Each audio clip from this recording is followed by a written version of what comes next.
هو انا عايزه اعرف ايه الموضه الجديده ان اللعيبه تمشي كلامها على المدرب؟ حاجه جديده علينا صراحه. افتكروا كده ايام الكابتن الجوهري كانوا بيترعبوا من حاجه اسمها مدرب، مش لا ده نزلني، لا ده جاب عليا حد، ايه الدلع ده؟ في رؤيه للمدرب، هي صح هي غلط، هي رؤيه المدرب. ولما الفرقه او المنتخب ما يجيبش نتيجه، مين اللي بيتلم في الاخر؟ هو المدرب. مالكش انت دعوه بقى، حط الخطه صح حط الخطه غلط، حطك في مكانك مش حطه في مكانك، هو اللي هيسأل على هو ليه عمل كده لو فشل. وصراحة كده أنا مش فاهمة النغمة اللي شغالة اليومين دول حوالين كابتن حسام حسن. هو في ايه يا جماعة؟ خلوه ياخد فرصته شوية. في هجوم عليه معرفش ليه. طب هو كان خد فرصته؟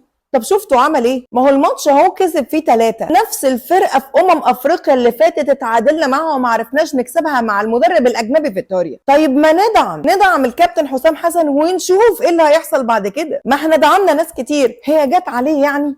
انا شايفه ان الموجه عليه عاليه من غير داعي، وناس عماله تقول ده واخد حجم اكبر من حجمه، ده ما ينفعش يمسك المنتخب. ايه يا معلم ما ينفعش يمسك المنتخب؟ انت شفت منه حاجه لسه؟ طب شوفوا، طب جربوا زي ما جرب مدربين تانية كتير وبرضه ما عملوش نتيجه. طب جرب ابن بلدك، وقف جنبه ودعمه، شوف يمكن يعمل حاجه. ولا ده صحيح مش جديد علينا؟ ما هو كابتن حسن شحاته كانوا بيقولوا جت معاه بالصدفه. انا مش عارفه الصراحه الغرض من ورا كل ده ايه. اخلاقه ومش اخلاقه، وطريقته ومش طريقته، وبيتعصب وما بيتعصبش، واختياراته والقايمه في ايه؟